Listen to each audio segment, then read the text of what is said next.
Mbote losako bana somi ekolo Congo ba onyo na biso na kati ya TV lolaka ya mvuluzi kimbangu toye bandeko ebele oyo bamituna ya solo papa sayala ken oya bino papa sayala zali na bino elongo losako mboka bino esika nyonso bino bozwami ya solo bandeko bana somi ekolo Congo tokoti na mobu oyo tokoloba ekata makambu tozali na 2024 tokokota na 2025 losako epai na bino nyonso balali biso bonso na kati ya TV lolaka mvuluzi kimbangu losako na ba infatigable babe na Congo ba oyo nyonso balembi biso te balembi bitumba te. La lutte continue et cette lutte ezali pour nous et pour nos enfants.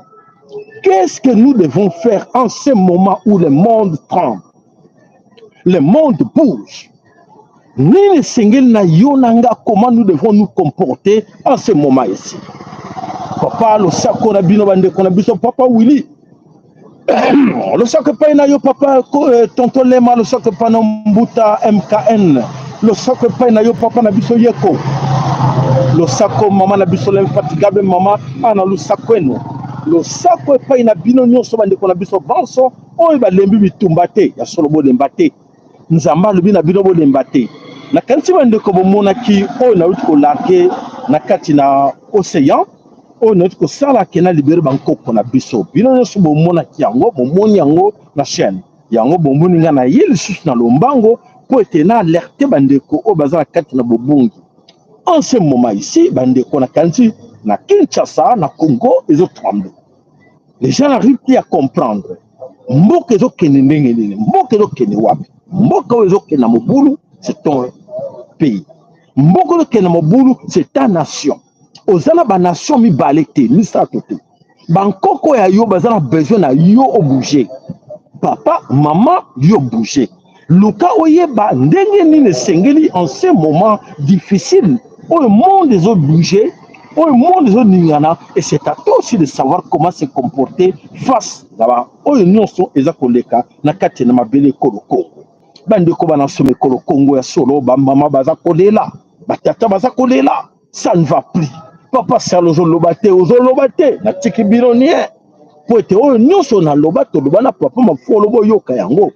Boye bandenge nini bokoyi ko continuer ko luka.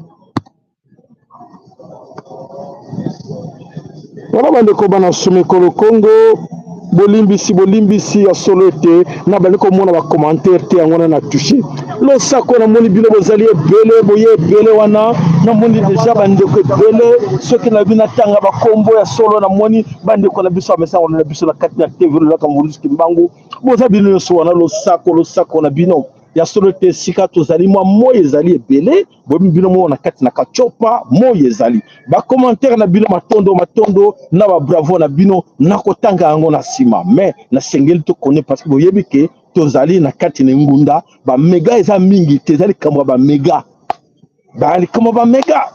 alors to kenika na molai alors bandiko bana somme kolo Congo na lingi na ya na ba conseil na lingi na attirer attention na bino surtout bino ba Kinois ba Congolais en général en ce moment difficile vous savez na yoki kuna ba instaurer la peine de mort oyo ba viser mingi ba kuluna ba zui bango ba tie bango ba ke la peine de mort et là nous sommes tous d'accord mais bandeko posons-nous la question la peine de mort otoko yoka les ministres de la justice moto azali kosala campagne ya peine de mort ministre de la justice moto azali kosala ke akanga bakuluna mais posons-nous des questions que tout ça batamayele boza batamayele parmi biso si le ministre de la justice mutako sala musala o ya ministre de l'intérieur ou pas parce que la police et la sécurité à Mboka ezali entre les mains ya ministre de l'intérieur.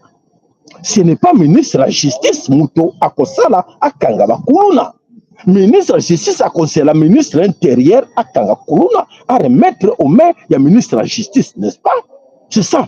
Mais tu vas nous montrer le contraire que le ministre de la justice muta comme kanga kabakuluna. Non, bandeko. Et le qu'on le kate ngai sobo na ele bosso na bino ezo pesa passe na motema. C'est bien bon. Nous sommes tous d'accord que bakuluna va rendre mauvais service à la nation. Pourquoi? bakuluna bazalaki depuis l'époque de Hippolyte Kanambe bazalaki makasi banani bakreaki bakuluna bato bakreaki bakuluna ezali bato bazalaki na kati ya gouvernement nzinga ya gouvernement oyo bakreaki bakuluna et eza continuer. Ces enfants-là sont mal encadrés. Na côté ba parents na bango, na côté l'État. Alors, ils ont mérité la peine de mort. Et ça, c'est vrai. Parce que celle ma bé mingi. Ba parents, baza ba démissionnaire, ba conseiller banana bangote, bana sont dans la rue, ba pasteur, ba réussir la mission na bango. Ce qui ba koulou na baza très nombreux aujourd'hui, c'est ba pasteur et les politiciens ba produire ba koulou na. Produire na bino yango wana. C'est à vous. Parce que la Bakoulou sont nombreux jours dans la ville de Kinshasa, dans le Congo, c'est suite le comportement des politiciens qui sont des voleurs, des escrocs, des bandits, et des autres qui sont des pasteurs. Et aujourd'hui, baza concerné. Et alors, mais les ministres Moutamba, nous allons vous demander, alors ne suivez pas ce que les autres disent. Les autres, les occidentaux. Oh, les droits de l'homme, tout ça, non. Parce que l'insécurité qui règne au Congo, c'est nous qui devons subir les conséquences. Donc, c'est-à-dire que vous avez raison que beaucoup condamnés la peine de mort. Mais nous avons souhaité acte d'exemple devant tout le monde. Il faut un monde devant tout le monde que voilà. Le ministre de la justice a kangé ba kuluna o ba condamné à mort ba morning parce que pays na biso et ça aujourd'hui nous sommes là na kati na monde entier bazo se kabiso et c'est à vous de dire que oui devant tout le monde s'il faut les pendre devant tout le monde et servir d'exemple. Mais n'oubliez pas aussi monsieur Constant Moutamba, n'oubliez pas aussi les criminels économiques. Mais ça c'est exemple, allez-y chercher nous ces criminels économiques. On va détruire le Congo. On va détruire le Congo, les balaba les athées, maïs les athées, courant les athées, bandako kaka bazako tonga, mais banzele les athées. Mais tout, bambon ozo kiniwapi. On a besoin d'exemples. Quand il a mis son temps 5, condamné bango aussi à mort. Voilà, conseil na repesa na yo, na chef de l'État, na mon conseil na yo chef de l'État, boluka boko zo lisusu ba kuluna oyo wana et puis ba oyo ba sali ba dégâts, ba crime économique oyo rendre Congo zéro.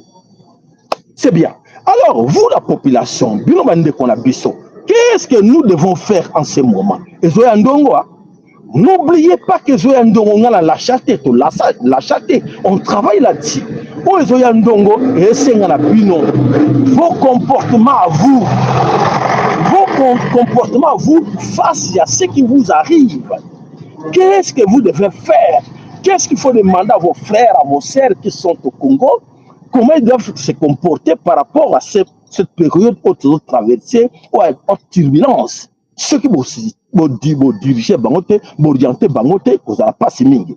Comment se fait-il que dans un pays comme le nôtre, Botala, aussi Satan côté na kati na soi-disant les églises, ba temple soi-disant il y a Dieu, mais dans le beaucoup Satan.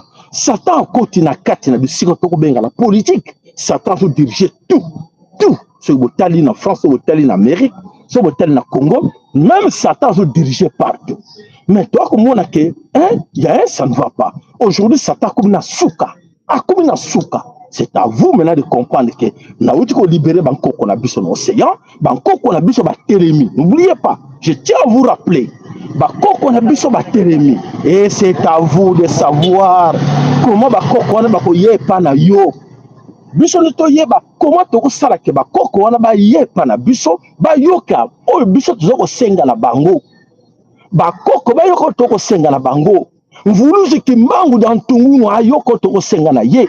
Mama kipa mvita yoko toko senga na ye. Bankoko nyonso babundele kolo Congo makile tanga na ba wei o nyonso bakufa injustement. Bazoko zela yo oloba. O changer comportement, ba ya pembe na yo ba accompagner yo pour te libérer Congo. Donc, en regardant pendant tout ce temps, on a eu comme on a que donc, on a image de circuler la monde. Image à vous encourager. Image à bêtise, à sottise, vous encouragez, vous partagez ça. Mais de bonnes choses, vous ne voulez pas partager.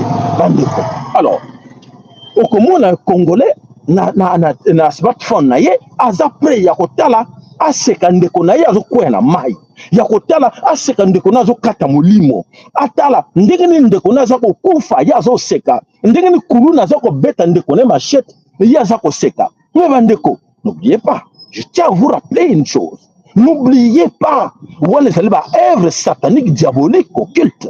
Oh, eza ko sala ke zongi sa biso sima spirituellement. Mais nzambo banko kona biso alobi, biso na bino to telema elongo po ete to sauver mabele o ya Congo. Na comportement na biso, na mentalité na biso, nde Congo ekobika, ekolongwa na kati na umbu.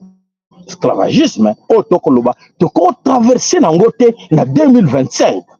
Esclavagisme mental, esclavagisme na forme nyonso ba kotsa biso. To boya ngoto lo non à la manipulation tribale parce que manipulation tribale bande ko nga so total l'époque Mobutu, manipulation tribale ezala quitté. L'époque ya musée manipulation tribale ezala quitté. Mais sikoyo bande ko na biso ya kasai to monique manipulation tribale e koti ya makasi. Alors, bandeko, je ne condamne personne, mais je vous dis, je suis réaliste. Je suis réaliste pour dire que, en tout cas, bandeko, tout nous manipulation, manipuler la biso, manipuler biso, motomora profiter d'un côté. Tous sera conscient dans tout ce que nous sommes en train de faire, ou nous sommes en train de poser comme des actes. Donc, c'est-à-dire que, autant bandeko, nous avons couvert, tous ont la moralité, ou ya tango banko kona biso, ou tous ont vivre dans le lot, et ça y a biso te. Biso ba bantu eza ya biso te biso to luka ndenge nini bankoko na biso bazalaki na kati ko vivre na kati na mokili balingaki mabe ya moninga te alinga komona makila moninga te alinga kosala moninga mabe te mais lelo tokomi kosepela moto aza kokufa yo ozwi telefone oza kofilme ndenge azokata molimo mosuku to mama na ye tata na ye akokufa na mbeto hôpital ye azwi telefone aza kofilme ndenge tata azokata molimo wana eza ba œuvre satanique eza ba œuvre diabolique oyo bayela ki bino na kati na religion bomona si mamisi bino tanto yo sabino ke religion nde suka na makambo oyo ya mabe ya mokili za na religion politique nde suka mabe ya makambo nde za kati na politique bomona si to komi bomona si ndenge nzamba suksi bango kimbango suksi bango mama kipa mvita suksi bango confusion ekoti na kati na église bakoma bunda na bango bao bakanisaki bakozwa milliards, millions,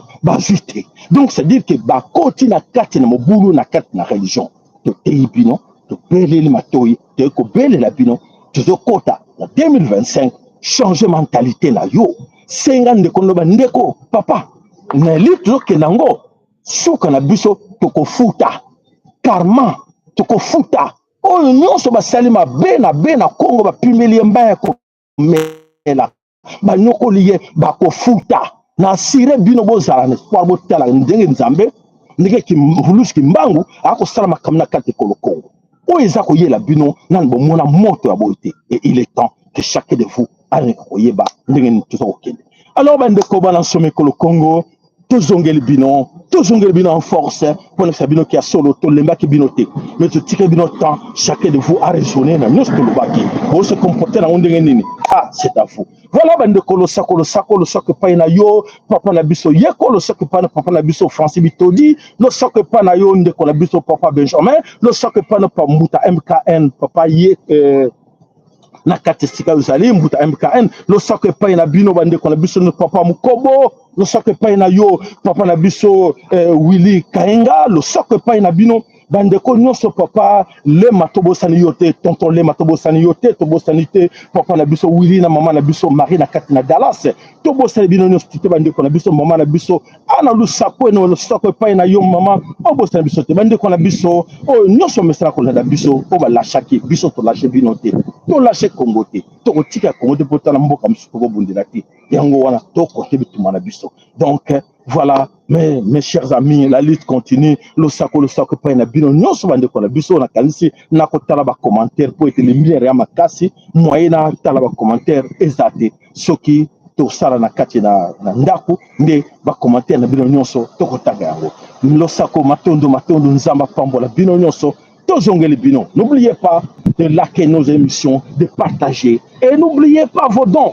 Badona bino zo sala musala badona bino bo pesa ka baidaka chaîne na biso bo numéro na biso compte bo luka na vidéo leka bo ko bo numéro na biso compte bosala geste ekoede chaîne na biso ekoede mosala toya kosala na coulis ekoede esika tozali omoni esika tozali alors ekoede biso nyonso donc matondo nzamba pambola moko na kati na bino boyo banso bazali wana tobosani bino te bandeko tokutani na kanisi soki lobi te après demain tokoya lisusu tomeka kotanga bacommentaire na bino to éclaircir qu'est-ce qu'il faut faire ensemble losako matondo epai na bino tokutani na mbala ya nsima nzamba pambola moko na bino matondo